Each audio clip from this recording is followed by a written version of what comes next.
ओम शांति। आज 19 मई 2025 के बाबा के अनमोल मधुर महावाक्य सुनेंगे। आज की बाबा की मुरली है श्रीमत। बाबा कहे तुम बच्चों को परमात्मा की श्रीमत प्राप्त होती है जिससे तुम श्रेष्ठ से श्रेष्ठ बनते हो, इसलिए श्रीमत तो कभी भूलना नहीं है। अपनी मत को छोड़ एक बाप की मत पर ही चलते चलो।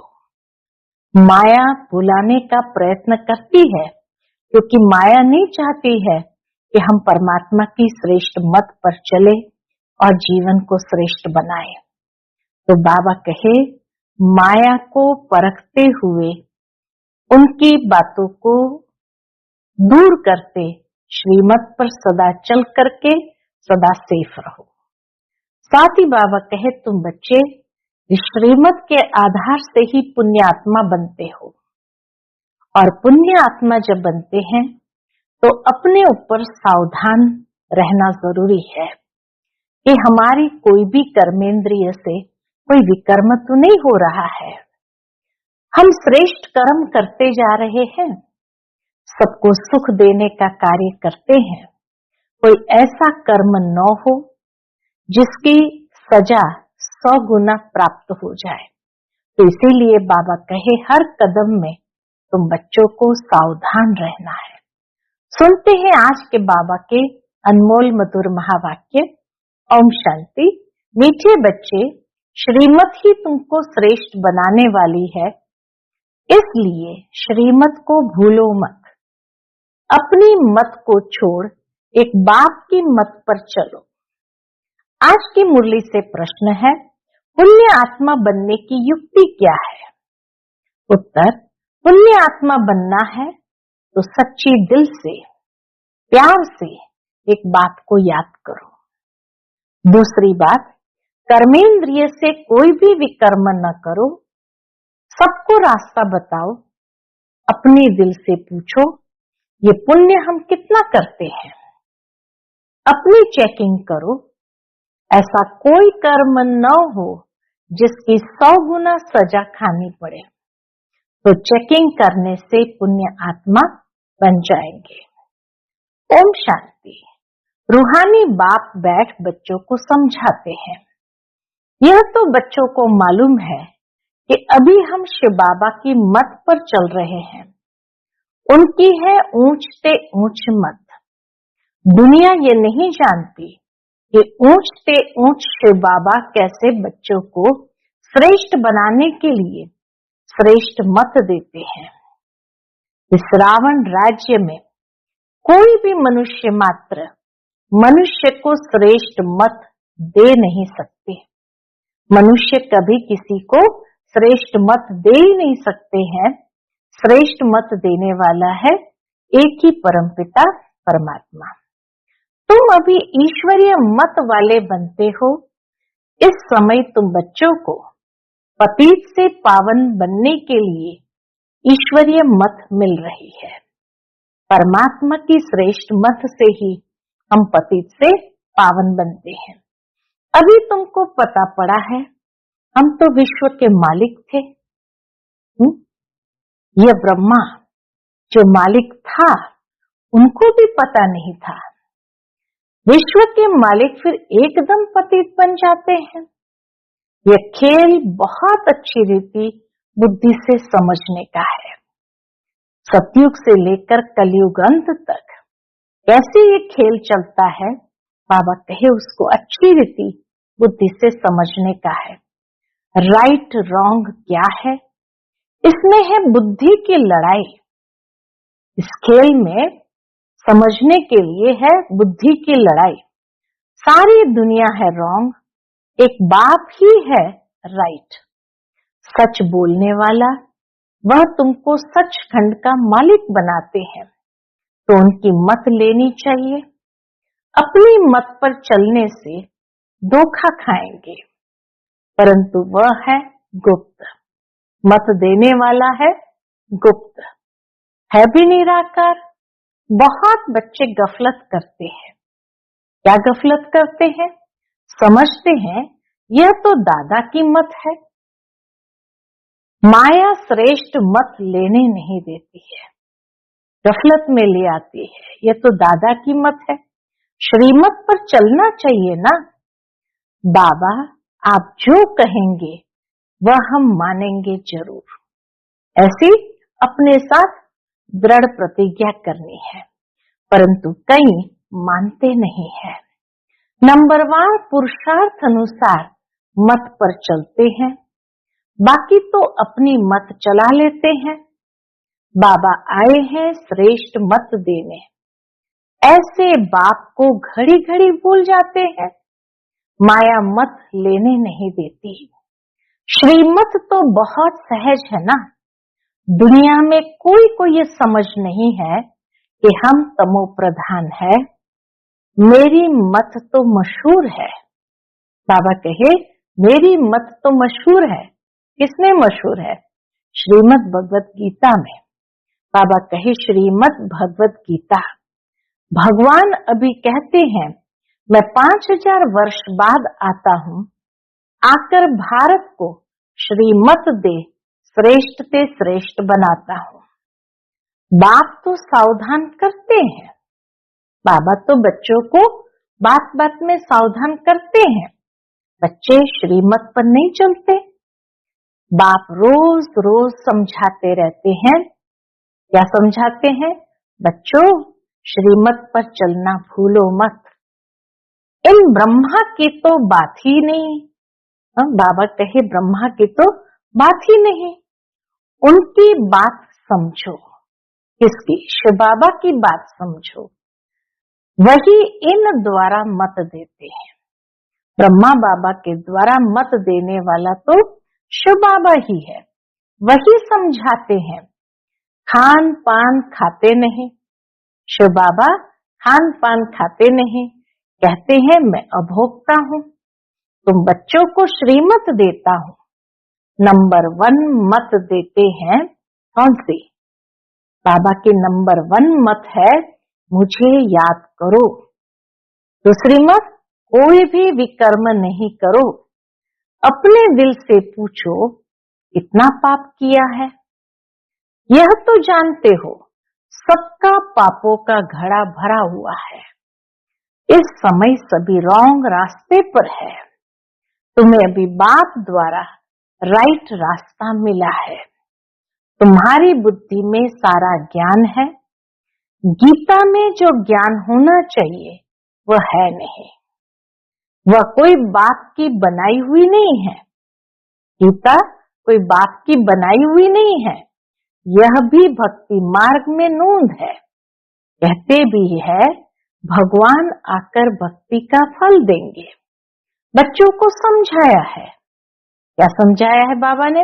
ज्ञान से सदगति, सदगति भी सबकी होती है, दुर्गति भी सबकी होती है। द्वापर के बाद धीरे धीरे दुर्गति होते होते कलयुग अंत तक दुर्गति भी सबकी होती है और सदगति भी सबकी होती है। यह तो दुनिया ही तमो प्रधान है, सतो प्रधान कोई है नहीं। पुनर्जन्म लेते लेते अब पिछाड़ी आकर हुई है, अब मौत सबके सिर पर खड़ा है। भारत की ही बात है, गीता भी है देवी देवता धर्म का शास्त्र। तो तुम्हें दूसरे कोई धर्म में जाने से क्या फायदा? बाबा कहे तुम्हें दूसरे कोई धर्म में जाने से क्या फायदा?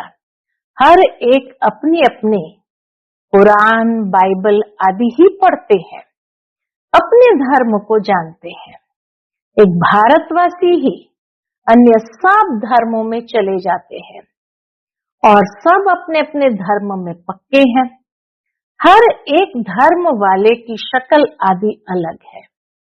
बाप स्मृति दिलाते हैं, बच्चे तुम अपने देवी देवता धर्म को भूल गए हो।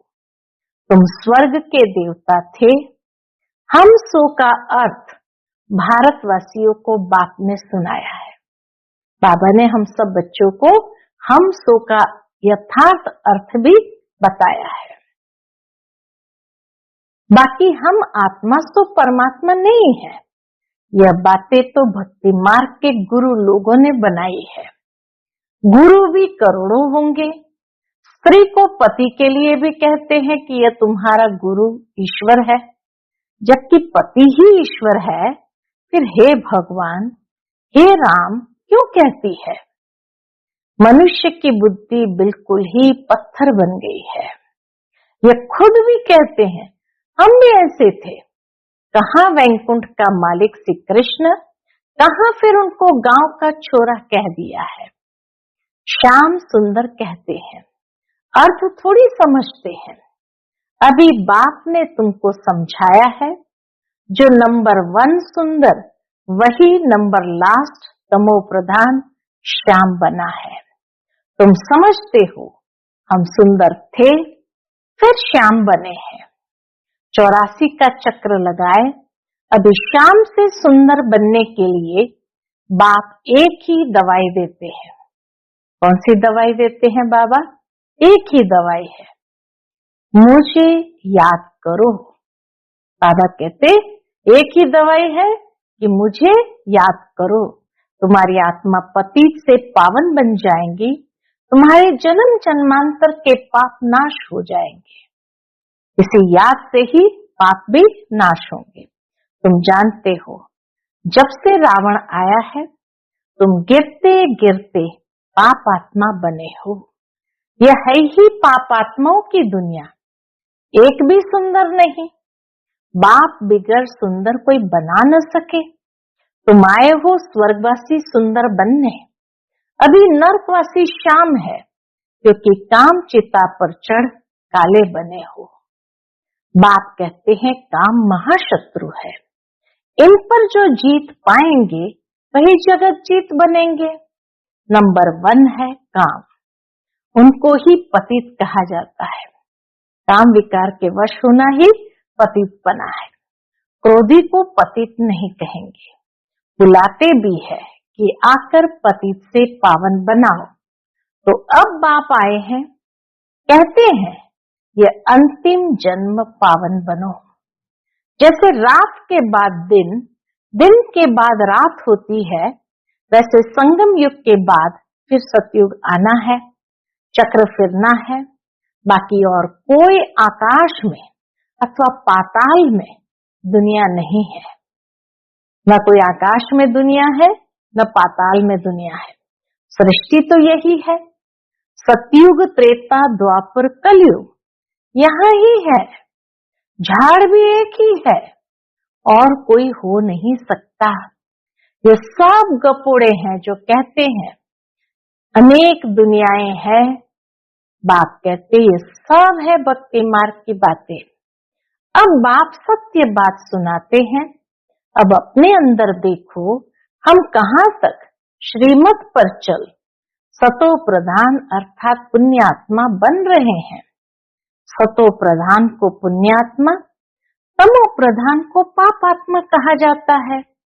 विकार में जाना पाप है। बाप कहते हैं अब पवित्र बनो, मेरे बने हो तो मेरी श्रीमत पर चलना है। मुख्य बात है कोई पाप नहीं करो। बाबा की मुख्य बात है कोई पाप नहीं करो। नंबर 1 पाप है विकार में जाना।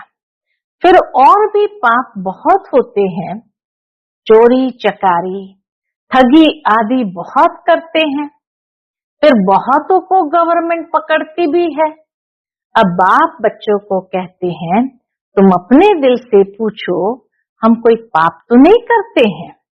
ऐसे मत समझो हमने चोरी की व रिश्वत खाई तो यह बाबा तो जानी जाननहार है, सब जानते हैं। नहीं, बाबा कहते नहीं, जानी जाननहार का अर्थ कोई यह नहीं है।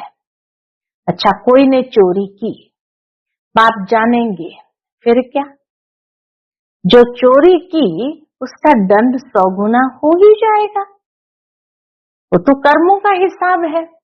इसलिए बाबा कहे उसने चोरी की तो बाबा को जानने की क्या जरूरत, अपने आप दंड 100 गुना हो ही जाएगा।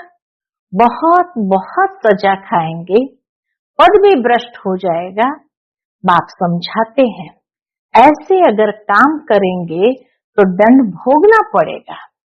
कोई ईश्वर का बच्चा बनकर फिर चोरी करता, शिव बाबा जिससे इतना वर्षा मिलता है उनके भंडारे से चोरी करता, ये तो बहुत बड़ा पाप है। कोई कोई में चोरी की आदत होती है, उनको जेल बर्ड कहा जाता है। यह है ईश्वर का घर, सब कुछ ईश्वर का है ना। ईश्वर के घर में आते हैं बाप से वर्षा लेने, परंतु कोई कोई की आदत हो जाती है, उसकी सजा 100 गुना बन जाती है। सजाएं भी बहुत मिलेगी और फिर जन्म बाय जन्म डर्टी घर में जाए जन्म लेंगे, एकदम गंदे घर में जाकर जन्म लेंगे, तो अपना ही नुकसान किया ना। इतनी सूक्ष्म बाबा ने कर्म की गुह्य गति बताई है कि बाबा कहे कोई भी ऐसी आदत हो तो उसकी सजा 100 गुना तो हो ही जाएगी, वो तो मिलेगी ही, लेकिन फिर जन्म बाय जन्म डर्टी घर में जाए जन्म लेंगे, इतने गंदे घर में जाकर जन्म लेंगे, तो अपना ही नुकसान किया ना। ऐसे बहुत है जो याद में बिल्कुल नहीं रहते हैं, सुनते कुछ नहीं, बुद्धि में चोरी आदि के ही ख्यालात चलते रहते हैं। ऐसे बहुत सत्संग में जाते हैं, चप्पल चोरी कर लेते हैं। संस्कार है तो क्या करेंगे, सत्संग में जाएंगे चप्पल चोरी कर लेते, उनका धंधा ही ये रहता। जहाँ सत्संग होता वहां जाकर चप्पल चोरी कर आएंगे। दुनिया बिल्कुल ही डर्टी है, यह है ईश्वर का घर। तो ऐसे ही बाबा का घर, ये तो ईश्वर का घर। चोरी की आदत तो बहुत खराब है। कहा जाता है कख का चोर सो लख का चोर। अपने अंदर से पूछना चाहिए हम कितना पुण्य आत्मा बने हैं, कितना बाप को याद करते हैं, कितना हम स्वदर्शन चक्रधारी बनते हैं, कितना समय ईश्वरीय सर्विस में रहते हैं, कितने पाप कटते जा रहे हैं। ये सारा बाबा कहे चेकिंग करना है कि कितना समय हम बाप को याद करते, स्वदर्शन चक्रधारी बनते, ईश्वरीय सर्विस में रहते, और कितने पाप हमारे कटते जा रहे हैं। अपना पोता में रोज देखो कितना पुण्य किया, कितना योग में रहा, कितने को रास्ता बताया। धंधा आदि तो भल करो, तुम कर्म योगी हो, कर्म तो भल करो। बाबा ये बैजेस बनाते रहते हैं, अच्छे अच्छे लोगों को इस पर समझाओ। इस महाभारत लड़ाई द्वारा ही स्वर्ग के गेट्स खुल रहे हैं। श्री कृष्ण के चित्र में नीचे लिखत बड़ी फर्स्ट क्लास है, परंतु बच्चे अभी इतना विशाल बुद्धि नहीं हुए हैं। थोड़ा ही धन मिलता है तो नाचने लग पड़ते हैं। कोई को जास्ती धन होता है तो समझते हैं हमारे जैसा कोई नहीं होगा। जिन बच्चों को बाप की परवाह नहीं, उन्हें बाप जो इतना अविनाशी ज्ञान रत्नों का खजाना देते हैं, उसकी भी कदर नहीं रहती है। बाबा की परवाह नहीं तो बाबा के ज्ञान रत्नों की भी कदर नहीं रहती। बाबा एक बात कहेगा वह दूसरी बात कर लेगा। बाबा एक बात कहेगा, श्रीमत देंगे, वह दूसरी बात कर लेते।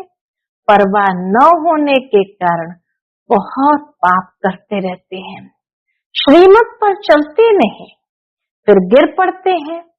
बाप कहेंगे यह भी ड्रामा, उनकी तकदीर में नहीं है। बाबा तो जानते हैं ना, बहुत पाप करते हैं।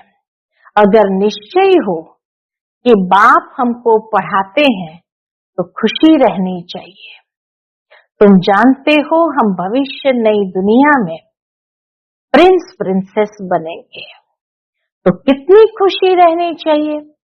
परंतु बच्चे तो अभी तक भी मुरझाते रहते हैं, वह अवस्था ठहरती नहीं है। बाबा ने समझाया है विनाश के लिए रिहर्सल भी होगी। कैलामिटीज भी होगी, भारत को कमजोर करते जाएंगे। बाप खुद कहते हैं ये सब होना ही है, नहीं तो विनाश कैसे होगा।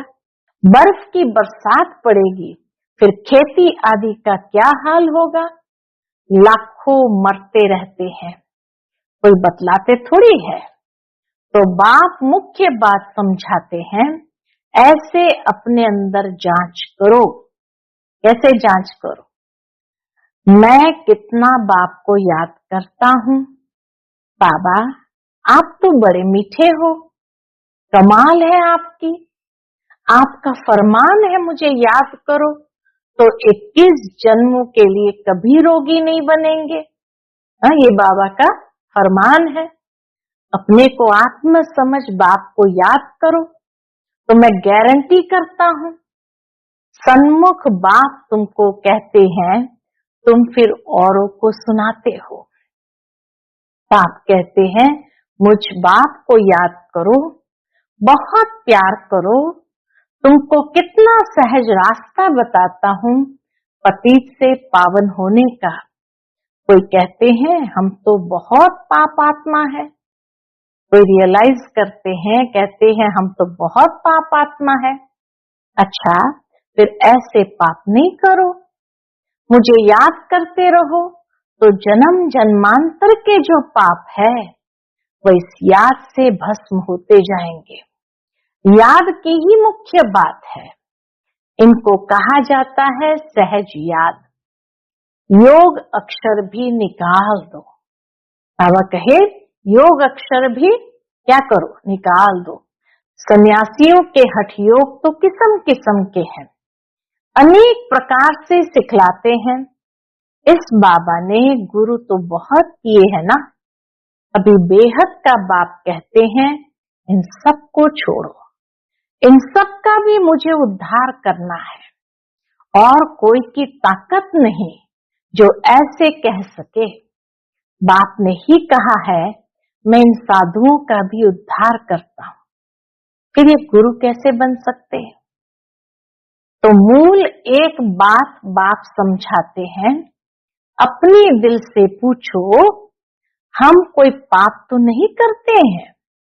आज मुख्य अंडरलाइन की बात है, बाबा मुख्य बात यही समझाते हैं, अपने दिल से पूछो हम कोई पाप तो नहीं करते हैं, इसको दुख तो नहीं देते हैं, इसमें कोई तकलीफ नहीं। अंदर जांच करनी चाहिए, सारे दिन में कितना पाप किया, कितना याद किया। याद से ही पाप भस्म होंगे। कोशिश करनी चाहिए। क्या कोशिश करनी चाहिए? याद से पाप को भस्म करने की कोशिश करनी चाहिए। ये बहुत मेहनत का काम है। ज्ञान देने वाला एक ही बाप है, बाप ही मुक्ति जीवन मुक्ति का रास्ता बतलाते हैं। अच्छा, मीठे मीठे सिकिलते बच्चों प्रति माता पिता बाप दादा का याद प्यार और गुड मॉर्निंग। रूहानी बाप की रूहानी बच्चों को नमस्ते। हम सब रूहानी बच्चों की रूहानी माता पिता बाप दादा को याद प्यार गुड मॉर्निंग और नमस्ते नमस्ते। शुक्रिया बाबा, शुक्रिया। आज की मुरली से धारणा के लिए मुख्य सार है, पहली पॉइंट, बाप जो अविनाशी ज्ञान रत्नों का खजाना देते हैं उसका कदर करना है। बेपरवाह बन पाप कर्म नहीं करने हैं। अगर निश्चय है भगवान हमको पढ़ाते हैं तो अपार खुशी में रहना है। दूसरी पॉइंट, ईश्वर के घर में कभी चोरी आदि करने का ख्याल न आए, ये आदत बहुत गंदी है। कहा जाता है कख का चोर सो लख का चोर। अपने अंदर से पूछना है हम कितना पुण्य आत्मा बने हैं। आज का बाप दादा का मधुर वरदान है, निर्बल दिल शिकस्त असमर्थ आत्मा को एक्स्ट्रा बल देने वाले रूहानी रहम दिल भव। निर्बल दिल शिकस्त असमर्थ आत्मा को एक्स्ट्रा बल देने वाले रूहानी रहमदिल भव। जो रूहानी रहमदिल बच्चे हैं वह महादानी बन बिल्कुल होपलेस केस में होप पैदा कर देते हैं, निर्बल को बलवान बना देते हैं। दान सदा गरीब को, बेसहारे को दिया जाता है, तो जो निर्बल, दिल शिकस्त, असमर्थ प्रजा क्वालिटी की आत्माएं हैं, उनके प्रति रूहानी रहमदिल बन महादानी बनो। आपस में एक दूसरे के प्रति महादानी नहीं, वह तो सहयोगी साथी हो, भाई भाई हो, हम शरीक पुरुषार्थी हो, सहयोग दो, दान नहीं। आपस में जब मदद करते हैं तो उसको महादान नहीं कहा जाता, सहयोग कहा जाता है। आज का स्लोगन है, सदा एक बाप के श्रेष्ठ संग में रहो तो और किसी के संग का रंग प्रभाव नहीं डाल सकता। सदा एक बाप के श्रेष्ठ संग में रहो तो और किसी के संग का रंग प्रभाव नहीं डाल सकता। आज का अव्यक्त इशारा, रूहानी रॉयल्टी और प्यूरिटी की पर्सनालिटी धारण करो। प्यूरिटी के साथ साथ चेहरे और चलन में रूहानियत की पर्सनालिटी को धारण करो। इस ऊंची पर्सनालिटी के रूहानी नशे में रहो। अपनी रूहानी पर्सनालिटी को स्मृति में रख सदा प्रसन्न चित्त रहो तो सब प्रश्न समाप्त हो जाएंगे। अशांत और परेशान आत्माएं आपकी प्रसन्नता की नजर से प्रसन्न हो जाएगी। अशांत और परेशान आत्माएं आपकी प्रसन्नता की नजर से प्रसन्न हो जाएगी। ओम शांति।